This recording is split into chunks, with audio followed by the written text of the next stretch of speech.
real estate, period. I'm taking myself back to that moment when I was at corporate America and I had no idea what I wanted to do and how I got involved. But what I did do was take imperfect action. I spoke at an event Thursday, and this guy was analyzing all these things, getting a contract, I was telling my wife, and I'm like, dude, you just gotta take action, bro. You are just over killing this thing. Just buy something. Just get involved in the deal, or get involved in making offers. What I would tell you is take imperfect action, because there's never a right time to get in real estate. You're gonna screw this up. Every single speaker, believe me, has screwed this thing up. I've screwed up, I'm gonna continue to screw it up. I made a mistake last week hiring an HVAC guy that I shouldn't have. I told my wife that, but you're gonna screw this thing up. So building generational wealth in less than 5 years. The reason why I say in less than 5 years is I've done it. So I'm talking from a place that I have actually done it. I have the wisdom, I have the experience, period. It's been done, all right? Don't get me wrong, I was a hell on wheels getting it done while I was at corporate America. These are some images and snapshots of my life, right? The top left-hand corner is me as a child growing up. I did not come from a life where there were a bunch of green lights, believe me. This was not smooth sailing my life growing up. I had a single mother, grandmother, they both raised me. My father was absent, and I was overweight. I had a weight issue my entire life. Until I was 13, I had a growth spurt, and I started thinning out, but I got picked on, I got in fights, I was angry. I was every reason why I shouldn't be a real estate investor. I did not get a Harvard MBA, okay? Did not get a Harvard MBA. And fast forward, basketball was one of the main reasons that got me into college, okay? My two biggest role models growing up were Charles Barkley and Michael Jordan. I love Charles Barkley because his passion, how much he cared about the game. Even though he rivaled MJ, you just couldn't hate MJ because the guy was just a killer. I was fortunate enough to meet Charles Barkley, who's a great guy in person. He's exactly who he is on TV. But he inspired me to play basketball, work hard at it, and that was one thing that I did. I'm not saying I was the best in the world, but I was pretty good. So I got to college, I played college hoops, but while I was there, I was able to forge relationships. Like you have to forge relationships with real estate. And by forging a relationship, one of my fraternity brothers got me a job.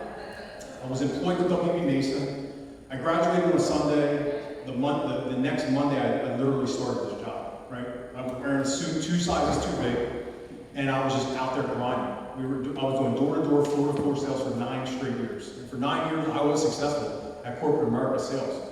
But in those 9 years, this is one part that I want you to peel back, because this is an important thing to think about, was every day I had to look at my daily sales.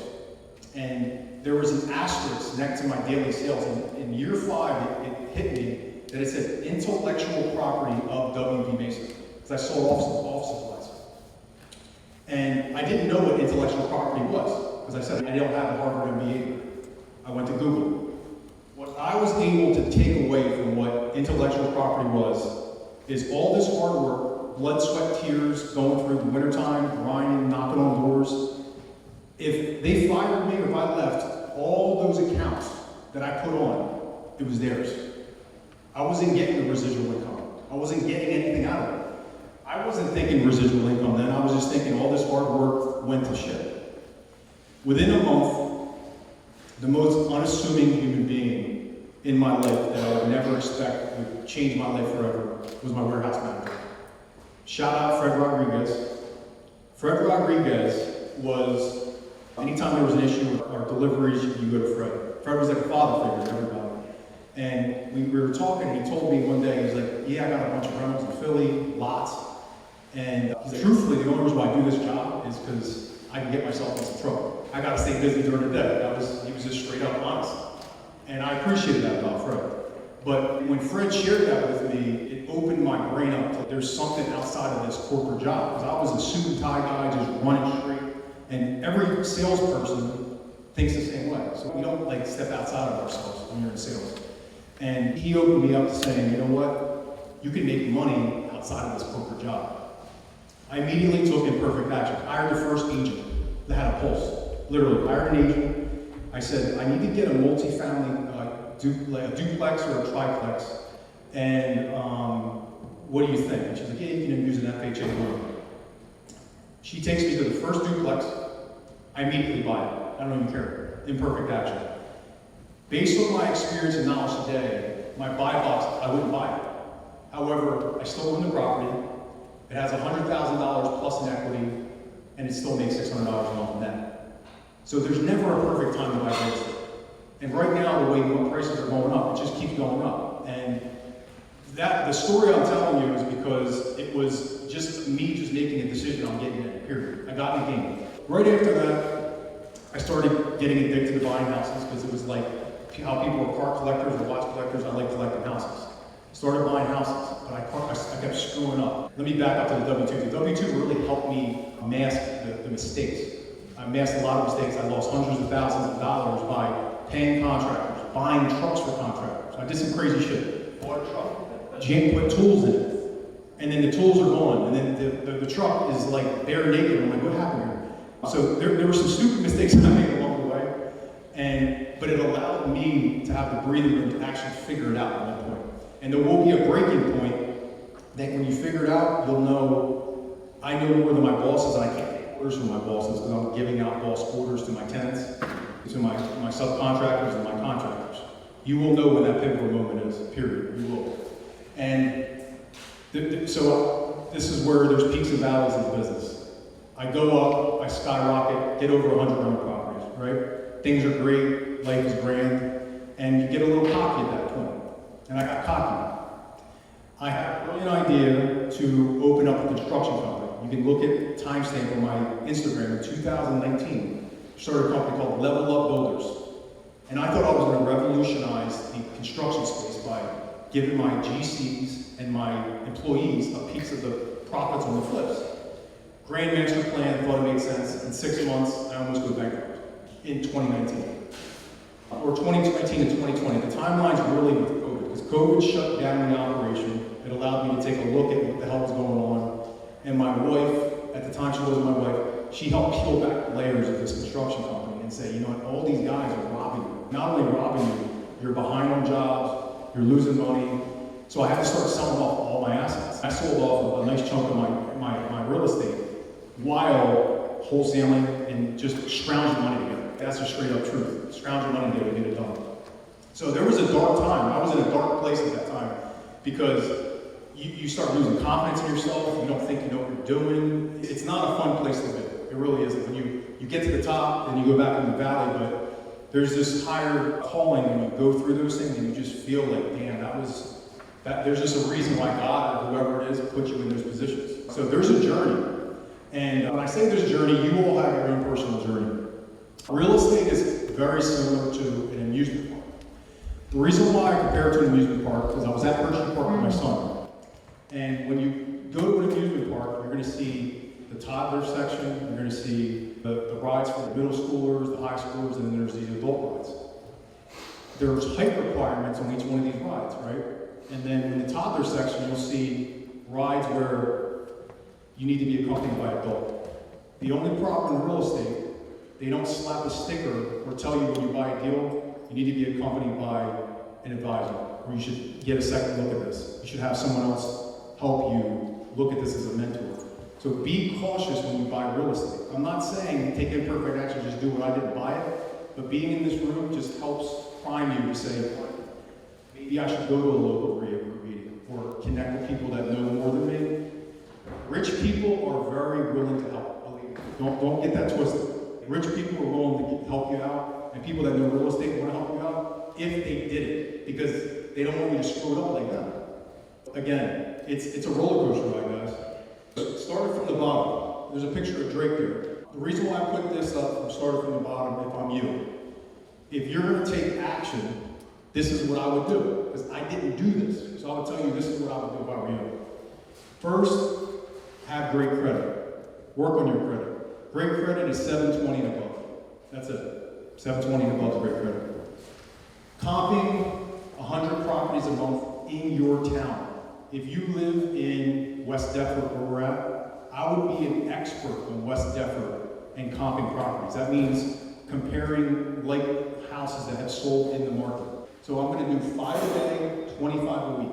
What you're going to look at when you comp a property is the year built, the square footage. Is it 1 1-story, 2-story, the lot size, does it go over major intersections? You need to be an expert on West Effort. Then you go to the next town. But if you do 100 of these a month, you're gonna know more than lenders, appraisers, because you know the town.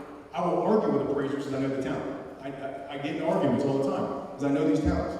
I sold a lot of these folks in these towns, so I created the ARV. You know what I'm saying? The next one, you have to make uncomfortable offers. Offers that make you feel like, shit, this is low. Low. If you're making offers to a direct seller or an agent, I'm going 50% off. I'm going disrespectful, 50% off.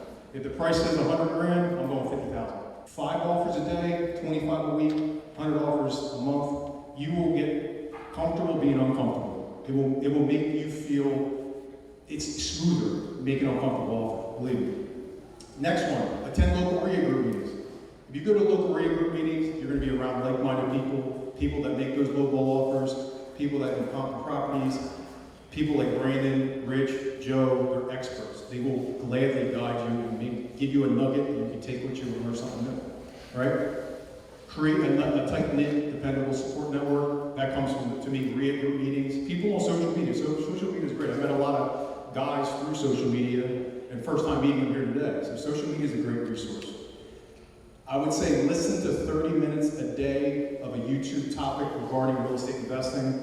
If it was acquisitions like Brandon talked about, drill into it. Don't just go top line. What are the questions that I would ask to a seller to get them to move the needle? What questions do I ask to find out what the motivation is? Those are the questions you got to find out, right? Mentorship programs have changed my life. It is the byproduct of who I am today, right?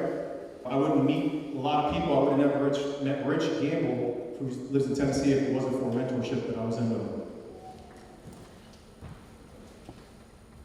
Fatal mistakes I made. They parallel what I said before. Lack of understanding comps. I was blindly buying houses at times. Do not fly in the line. Understand comps by working on it. Over-renovated properties. This was another biggie that I used to screw up on. I would buy homes in, let's call them Class D neighborhoods, and do Class A work.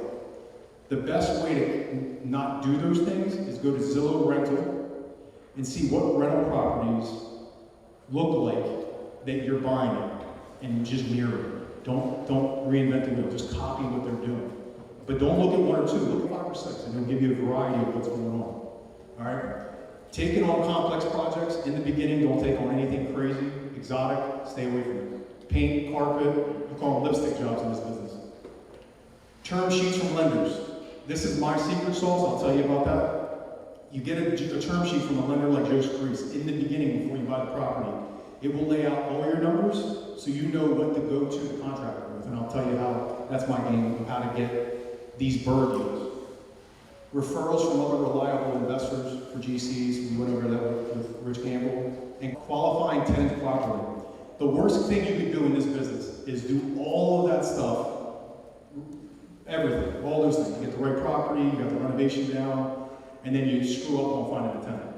So there's another hurdle that's another can of worms, but you have to qualify tenants properly by the right systems, verifying the rent, verifying their employment, all those things, right? You're the boss, so you got to do it. If they want to stay in your place, you got to make sure they know that you're not playing around, that you need all this information from them.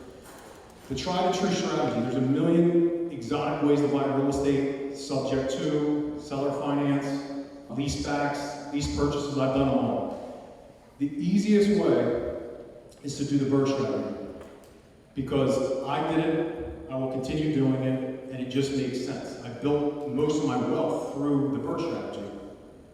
When you buy a house, you're going to buy a property, you're going to then renovate it. After you renovate it, you're going to get a lease and put a tenant in place, right? You're going to gather those documents and then go to the bank, like Joe, and refinance the property. You get your money back, and then you repeat the process. So that's what the BRRRR is. I'll send you guys this presentation too, so you have it. All right, so this is a 3-legged stool to wealth. I kept it super simple. This is, if you take away 1 leg, the stool falls. You take away 2 legs, it falls. It's only 3 legs to be wealthy in this business. You got to purchase the property right, you have to renovate it, and then you have to get a term sheet from the lender. The term sheet from the lender is very important, and this is the step that I would make clear. And it takes a minute to 5 minutes for them to spit it out. If you have a property that you like and the price seems right, ask the lender immediately, hey, can I get a term sheet? You share with the lender the numbers of the purchase price, what you think the ARV is, and what you think the market rate is. You only have to give them 3 things. The ARV, the purchase, and then the rent. They might, if they're seasoned, Joe would be helpful too, say, I don't think the ARV's there, it might be $5,000 less, or the rents are maybe $100 to $200 cheaper. But the term sheet will give you what you have on the renovation. Does the net number they give you on the term sheet, and that you're going to receive back from the lender, is it greater or the same as the purchase and the renovation? All right, we're going to dive into that next. But this is my secret sauce, and this is how I buy properties, this is how I will always buy properties, and I will not change it. When you purchase properties, the purchase price and the renovation has to be 65% of the ARV. All right? If you're purchasing a property, the ARV is $100,000, the purchase and the reno has to be $65,000 or less, period. That's like my top line number. Does that make sense? $65,000 if it goes up. There's distress. Usually these are the opportunities come from distressed sellers, tired landlords, and adding value. Adding value comes into play when you're about 10 to 15 properties deep, and you'll start figuring out how to add bedrooms and manipulate the house, moving the kitchen into the front, opening the concept and turning the kitchen into a bedroom. I've done these type of tactics, and they'll allow you to make the properties worth more money by adding a bedroom. And then on top of that, you get a higher rent. Don't worry about all these, I know DSCR is important and all that stuff, but if I make $250 a door, that's my number. That's it. Make $250 a door. Keep it simple, don't overcomplicate it. $250 a door. Buy 30 to 45-day rehab projects, period. Do not get over that timeline. If it's too exotic, I would stay clear in the beginning. And if it is, you better get it cheap, like 30 to 40% off. Lenders with no seasoning period, you have no idea, this is a game changer. If Joe doesn't have this, I got people who have no seasoning. No seasoning means if I buy the property on Monday, I can refinance it Tuesday. If you don't have a lender that can do that, they're typical guys are 3 months, 6 months. I want guys that I can buy it, put paint carpet in, put a tenant in place, and refinance that thing in less than 45 days. And then do it again and again. And keep buying deals off the brand. You know what I'm saying? So that's the way you do the process. So I wanted to just give you some numbers to take a look at the $250 a day, or $250 a door, and remember there's per door, and you can have multiple units per door. You have 10 doors in 1 year, that's $2,500 per month. 50 doors in 5 years, you have $12,500 per month. That's net income. The average equity per door is $50,000 per door. You're talking about $2.5 million in forced equity. It's pretty lucrative. And that's life-changing. It really is life-changing. There's 2 things that it's hard to keep sneaking everything in is there's appreciation on these properties because you're buying them deep. And then on top of that, every single month, the tenant pays the rent. A portion of the principal is basically going into your savings account. It's because the principal's getting paid down, and that's equity that's being added to when you sell the property one day or when you refinance the property one day. All right? So this is my way of confirming if it's a burr. I work backwards when I do this thing. So I confirm the reno number by this. When I get a term sheet, these are live deals that I've done, right? The net cash out number from the lender is $98,549, right? So I'm taking the term sheet number they give me on the net cash out, and I'm subtracting my purchase price. The purchase price on this is $47,847, right? My rehab budget is $50,702. Does that make sense? That's my rehab budget. So I'm immediately running over the property with my contractor, and I'm lying to him. I got 40 grand, can you do this job? That's how simple I used to keep it. Can you do this job for 40 grand, yes or no? Because there's 2 things that are gonna happen. They may hit you with a change order in the beginning, or if they don't, you got 10 grand extra that you can either keep tax-free, or you can just let it be. But protect your ass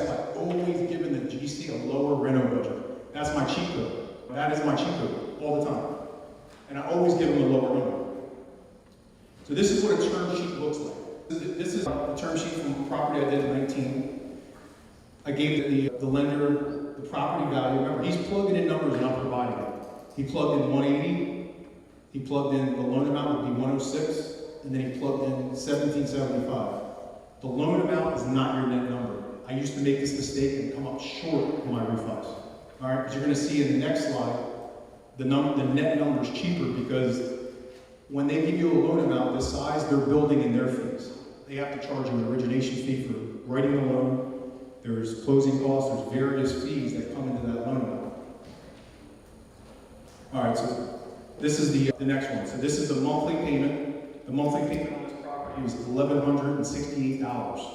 The monthly cash flow is $606 on the property. So the cash flow is great. That's actually not the truth, though, to be honest with you.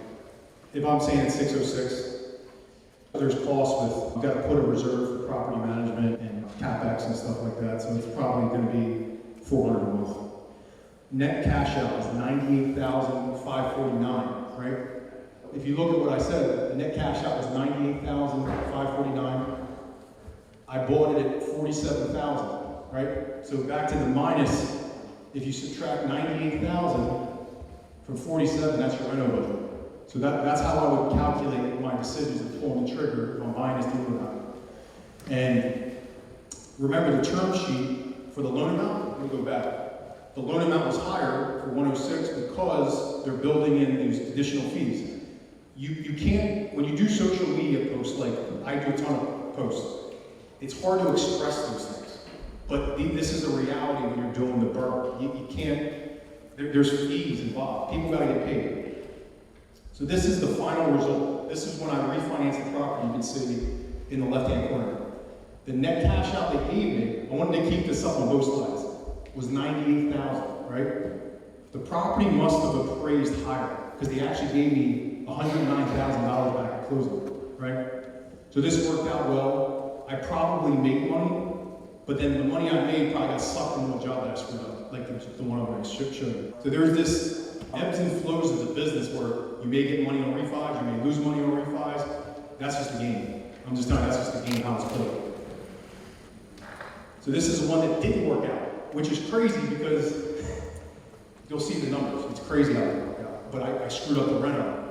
I didn't screw up the reno, the GC screwed me, and then I had to hire a second GC, and that's where all hell broke loose for me. This property at the time, the value was $143. It's probably a false value because that number's low. 107 was the loan amount, and then 152 was the monthly rent. Okay? This didn't work out for me. The monthly payment was $1,167, $357.26. The reason why the loan amount was lower is because the cash flow was low, based on certain algorithms. The net cash out here was $80,562, right? So I'm taking the net cash out, I'm subtracting it by the purchase price, which is the $43,000 right here. So I roughly had $37,000 to renovate this property, right? Didn't work out. I actually received back, so it was 95 grand. So I got 15 grand even on top of that, and I still lost money.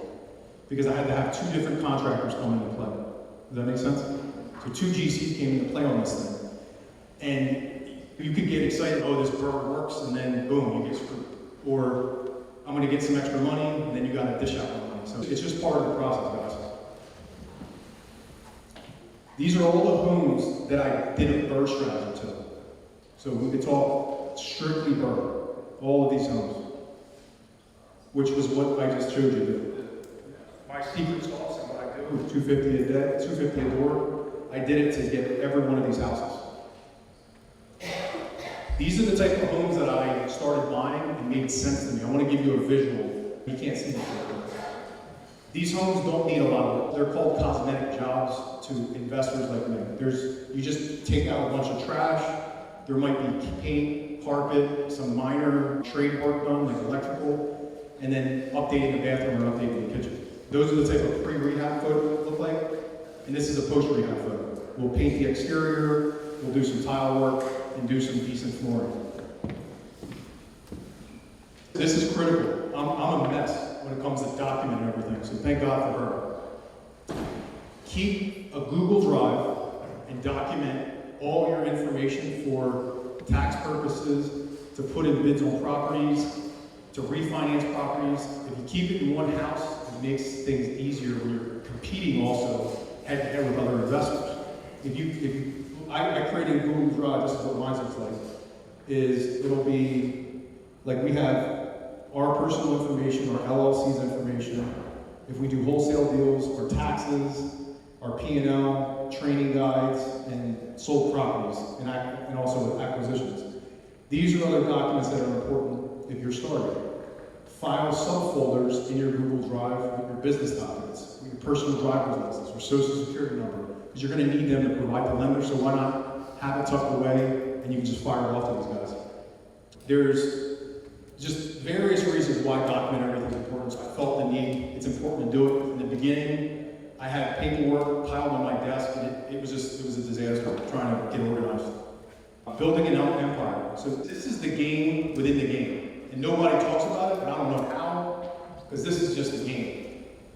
The power of leverage. So when you take the next step in your real estate portfolio, and I would say if you're 25 doors and more, this is where you can change it. It's cross-collateralizing homes. I don't know why this is not talked about. Cross-collateralizing homes looks like if I own property A, free and clear, with no debt on it, that's what free and clear means. You can then buy property B by ponying up property A. But when you do it, you don't have to pay for anything. You don't have to buy the property with cash. You don't have to pay for the renovation because you're willing to put up property A. It's like a gamble, like you're going to the casino and you're putting one chip up for this one. But that's when I would say you're advanced, right? If you own it free and clear.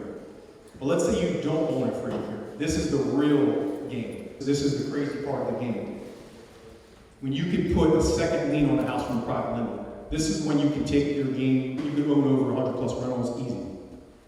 What this means, private lenders are just rich guys, really, actually women, men or women who have tons of money, and they are willing to, they trust you because they looked at your REO schedule, it's called, and they're like, this guy has a lot of properties. This guy has a lot of equity. All right, Mario, let's put up your duplex, and I'll put a second lien on your duplex because I know you have $40,000, 40% equity in it. They'll take a second lien position and buy that property B because they want to break bread with you. That's the type of power that real estate has.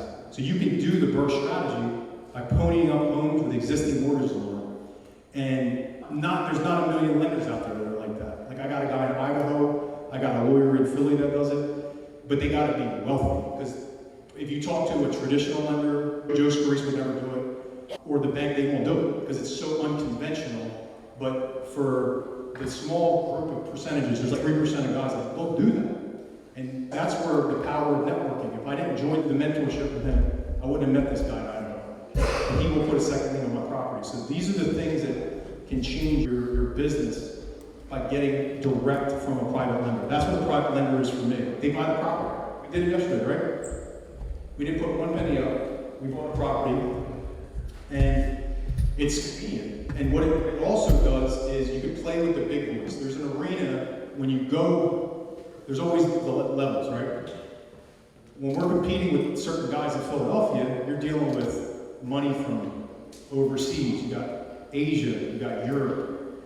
If you don't have cash to get to the seller quickly, you got wholesalers too. There's a ton of competition in Philly, so you need private lenders that can really close with cash. There's no hard money lenders, the appraisers walking in houses. It's impossible to close deals in big markets without these type of guys. I want you to think about this because this is something that I want to use me as an example, and then you can think about it for your own family, your own kids, because it's something that I would suggest doing. My exit strategy for my portfolio is I'm raising my kids right now to understand real estate. Because at some point, I want them to take over the empire. I don't want to deal with being a landlord when I'm 60, because it's going to be a headache at that point. I'm cool right now because I have the energy to do it. But what my plan is to take all my properties in 20 years, I'm going to have a bunch of equity and just refinance every single house, tax-free, and take all the money and give them the debt. And you might say, Barry, you're a dick for doing that to your kids. But I'm not a dick because he's also getting cash flow and equity. and I can take it back and he screws it up, you know what I'm saying? Even if you buy one house and you pay down the mortgage for 20 years, you're gonna have equity. When you have equity, you can refinance in 20 years and pay for your kids' tuition in college for one house. It's powerful, the game. So 100 grand, I gave an example. If you have $100,000 in a house and you have 50 homes, you have $5 million in equity. This is just pure equity, right? Year 20, you can refinance that tax-free. It's equivalent to $9 million of earned income. It's tax-free, $5 million net in your pocket. Government's not going to tax you. But the crazy part of it is, you still own it with equity. You still own the properties with equity, and you still cash flow. It's not like the cash flow went away. You're getting $5 million bucks.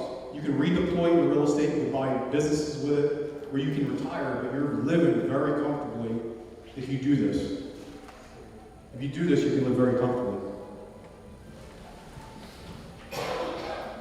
What I will tell you is, I have a mentorship program where I meet weekly with people and we talk for 30 minutes about a topic, and then there's 30 minutes of Q&A. Even if it's not a mentorship with me, I would suggest getting around people that are like-minded like you, or where you're planning on being and you're projecting you want to be, and go to even free meetup groups, because there's people that hang out there, and there's value to go to these type of mentorships or group meetings, but you have to get yourself surrounded by a different crowd. You can't hang out with the same people and expect different results. It's just not the reality of life and things that happen. And when you get bigger, your circle gets smaller. That's just going to be evident, and you'll see that type of stuff in your life. But yeah, that's pretty much everything I had to share. I wasn't trying to overdo information overload, but if I'm the main speaker, I got to give you something. I wanted to give you my game of how I built a portfolio, and I still use that same formula. I have all your email addresses because you purchased the ticket, so I'm going to email you my presentation so you can leave here with that. There's also a playbook I created. The playbook is what we do on our property checklist, our process, and also ways to get yourself out of the business at some point. But yeah, guys, thank you for your time. I appreciate you being patient and attending.